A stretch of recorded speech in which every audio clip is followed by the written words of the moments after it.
Viewers ఈ వీడియోలు miss కాకుండా ఉండాలి అంటే మీరు సబ్స్క్రైబ్ బటన్ని ప్రెస్ చేయండి, పక్కనే ఉన్న బెల్ ఐకాన్ని యాక్టివేట్ చేసుకోండి. Hi students, welcome to online classes intermediate second year English medium students. We are discussing the agriculture sector. So in the agriculture sector, maximum the total syllabus completed, so total agriculture lesson completed, and in this video I am going to analyze the 2 marks of agriculture sector. So total I will explain to you total 2 marks. So how many questions are there in agriculture sector? The total questions, so I want to analyze clearly one by one. So this is mostly important lesson and interesting lesson, and weightage is also very high in this lesson.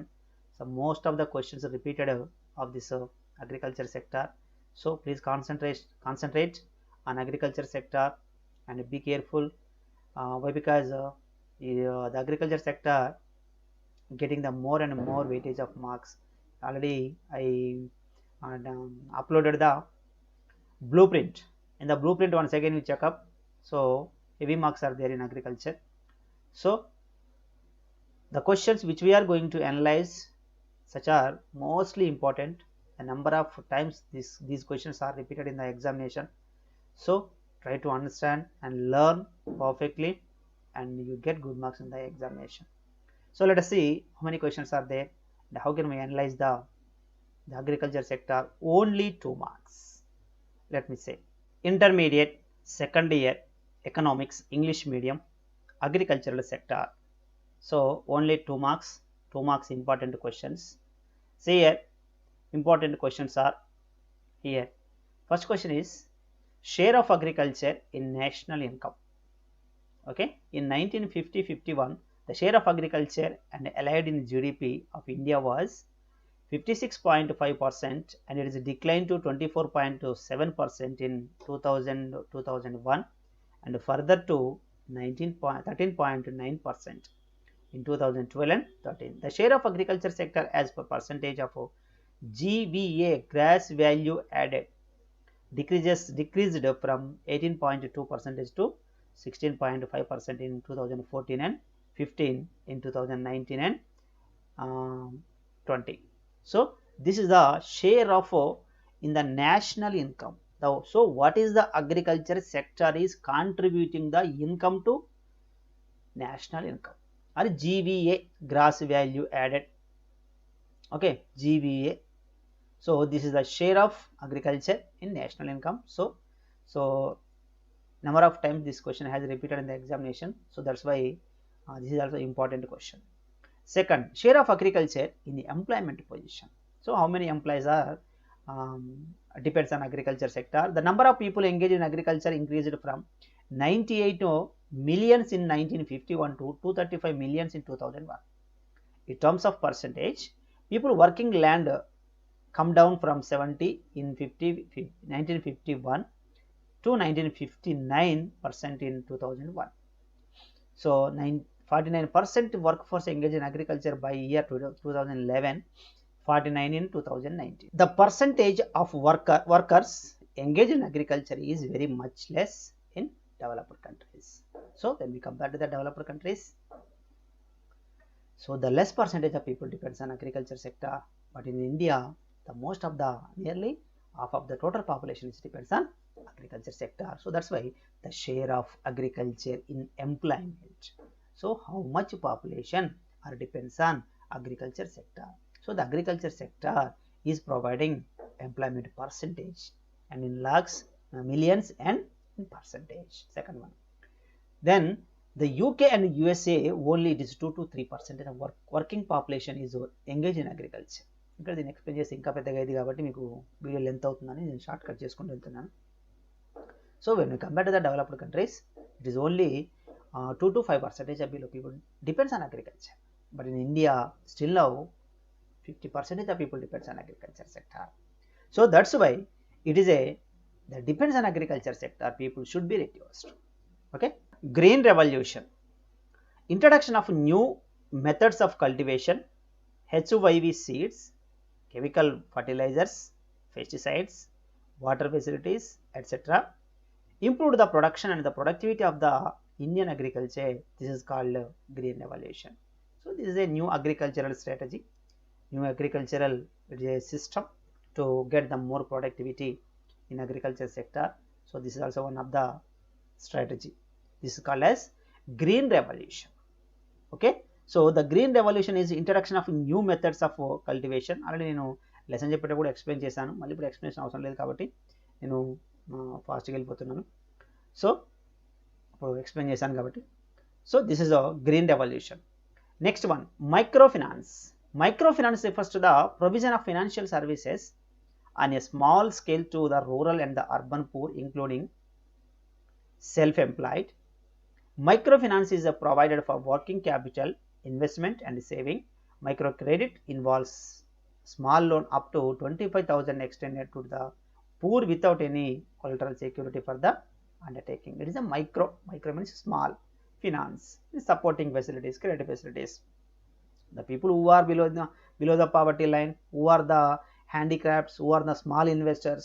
So for the people, the microfinance is one of the scheme to provision more and more loan facilities or credit facilities. It can provide the small investment in a number of people. తక్కువ మొత్తంలో ఎక్కువ మందికి ఇస్తుంది micro finance. Okay, so it is no collateral security, so it is not extended 25,000 rupees. ఓకేనా, so this is micro finance. Next CACP, Commission for Agriculture Cost and Price. Yes, Commission for Agriculture Cost and Price gives a advice to the government regarding the agricultural price policy. So what is the price, what is the level of the price, what is the price situation. So these are all the discussion to the government. The CACP, Commission for Agriculture Cost and Prices. ఎంత ధర ఉంచాలి, ఎంత ధర పెట్టాలి అని చెప్పేది CACPని.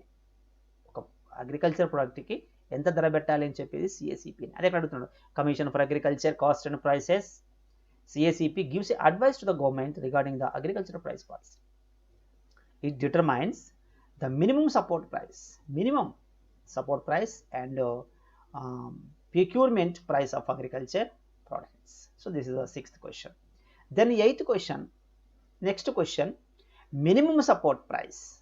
What is the minimum support price? The government to fix the minimum support price every year for major agriculture products after taking into account the recommendation of the CACP. So the government announced the minimum support price. That one. Next, maximum support price also. The government fixes minimum prices of the certain agricultural products. The government sell many agricultural products like grain and grain, sugar, rice at the fair prices under the public distribution center. Then next, buffer stock. Buffer stock refers to the buying and selling out stock to control of moderate the price of fluctuations. This is done by the FCI. When the prices of food grain starts increasing, government starts selling food grains from the buffer stock at the specific prices. The buffer stock is the one of the it is a confidence to the agricultural people, agricultural farmers. Why? Because ఏం లేదండి, మార్కెట్లో తక్కువ ఉన్నప్పుడు వాటిని ఏం చేస్తుంది, ఎక్కువ చేస్తుంది, ఎక్కువ ఉన్నప్పుడు తక్కువ చేస్తుంది, అంతే. FCIలో ఉంచుతుంది. సపోజ్ మార్కెట్లో తక్కువ ఉన్నాయి, గూడ్స్ తక్కువ ఉన్నాయి, అగ్రికల్చర్ గూడ్స్ తక్కువ ఉన్నాయి, తక్కువ ఉన్నప్పుడు ప్రైస్ పెరుగుతుంది. ప్రైస్ పెరగకుండా ఏం చేస్తుంది, గోడౌన్ నుంచి బయటకు తీస్తుంది. ఎక్కువ ఉన్నాయి అనుకోండి, గోడౌన్లో నింపేస్తుంది. అంటే తక్కువ ఉన్నప్పుడు ఎక్కువ ఫ్లక్చువేషన్స్ అంటాం. అదే ఇక్కడ చూపించాను చూడండి, moderating price fluctuations. So this is done by the FCI. When the price of good grain starts the increases, government starts selling food grains under the buffer stock. It is a specific prices. Then food security legislation. The new law would provide a legal act to subsidized food grains to the people. As per the law, that beneficiaries would be provided food grains to all the subsidized prices to provide the food facilities to all the total population of the country. Then Food Corporation of India, the corporation collect food grains at the price determined by the government, sells through the public distribution sector. This one. Next, food security. The food security is ensuring that all people at the all time have both physical and economic access to the basic and safe nutrition food they need. Simple. This is food security. Then reasons,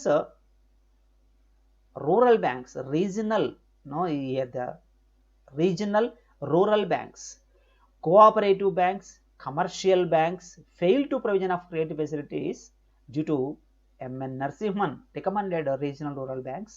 The provision of loans to small and the marginal farmers, landless laborers, artisans, and other rural residents of rural means. So, regional rural banks were set up initially on 2nd October 1975. So, already I explained in the 10 marks and 5 marks concepts. So, here I think no need to explanation. already మనం చదువుకున్నాం కాబట్టి మళ్ళీ ఇది చెప్పాల్సిన అవసరం లేదని నేను explain చేయట్లేను. So regional rural banks, so the commercial banks and cooperative banks fail to provision of more and more credit facilities to the rural agricultural people. So to need to more and more agriculture sector, the government of India has introduced the regional rural banks. So the regional rural banks is also providing the more and more credit facilities to the agricultural people. Okay, so this is also one of the agricultural bank. So students, so these are the most and important questions. So be concentrate and by heart also, and then you can get good marks in the examination. Okay students, ఈ video మీకు నచ్చితే like చేయండి, మీ friends ఉంటే share చేయండి, కొత్త వాళ్ళైతే channel subscribe చేయండి. Thank you very much.